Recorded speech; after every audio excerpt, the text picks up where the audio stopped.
I've been trying to do it right. I've been living a lonely life. I've been sleeping here instead. I've been sleeping in my bed. Sleeping in my bed.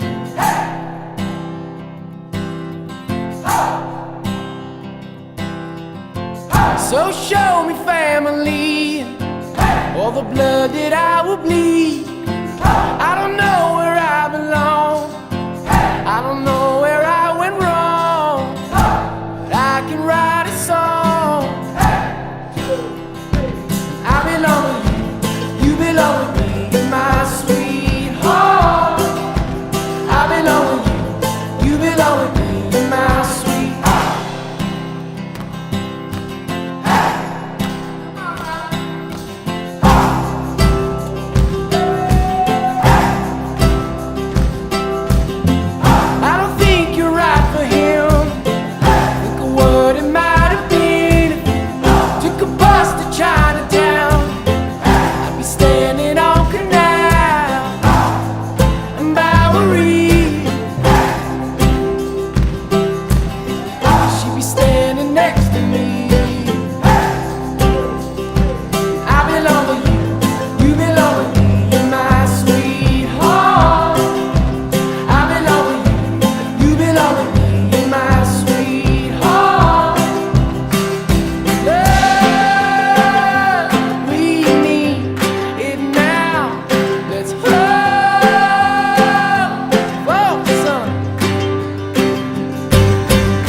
Hi, or should I say Salam Alaikum, and welcome to our SS Marine Shield kite test update here in Egypt.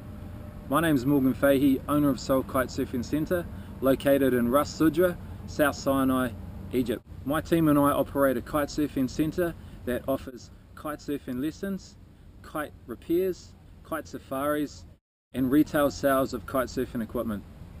Last time I was back home in New Zealand, I sprayed my 2012 Cabrina 11 metre switchblade with SS Marine Shield, purely to protect against the sun's UV light. From the initial spray and testing in New Zealand, I found the following results. 1. New kite look. The kite was brand new out of the bag again. All the colours had been restored and it had this nice shine across the kite.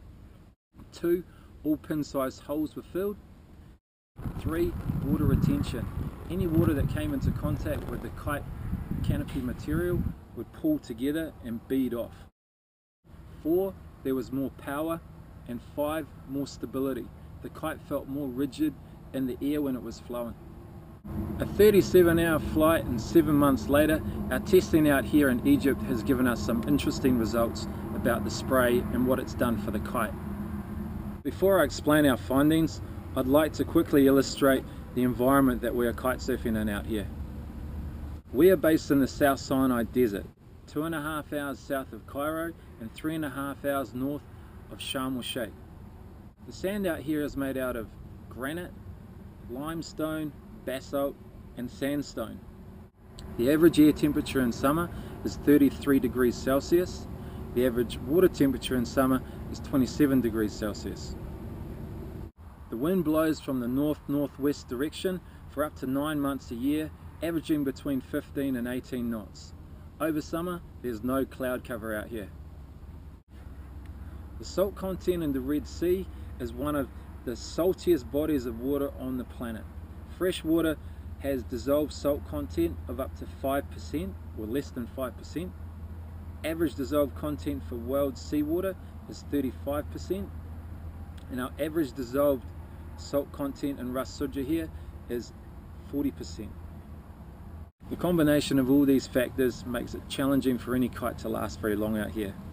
For the past 7 months, I've been testing my 11-meter kite in these conditions. Over 184 days I've used my kite on average for 2 hours per day. This includes riding time and also leaving the kite exposed on the beach at random times during the day.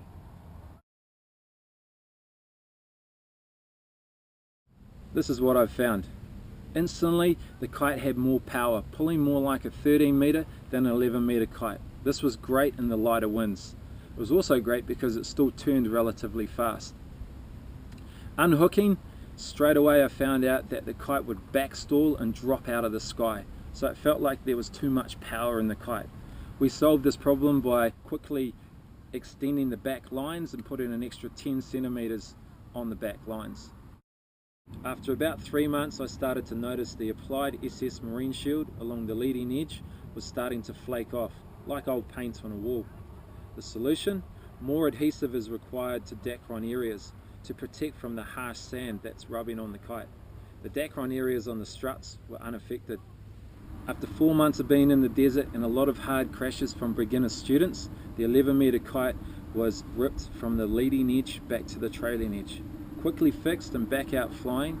2 weeks later the kite was dropped again moderately, performing a trick, and it was ripped again from the leading edge back down to the trailing edge in the same area on the canopy of the kite. Repaired and back out testing in the school for lessons. 1 week on, 3 students, and approximately 6 hours later we started noticing that the kite had horizontal cuts along the back of the trailing edge. This is an area of the kite that is prone to deteriorating quite quickly. This can happen due to the kite material getting old and the constant flapping in the wind. Maybe with the increased ability to catch more wind and generate more power, it's putting more stress on the kite canopy material, and that's why it's starting to split. Ideally, what I'd like to do now is take 2 new kites, brand new kites, spray one and test them both together out here in the desert and see what happens. To conclude, I think SS Marine Shield is a great product for performance. The efficiency that it allows for a kite to capture wind is great. I think it'll go very well with kite racing. For schools, I think further testing needs to be done. So stay tuned with us as we get our hands on 2 new kites and spray one and leave the other one untreated and see how we go. Cheers.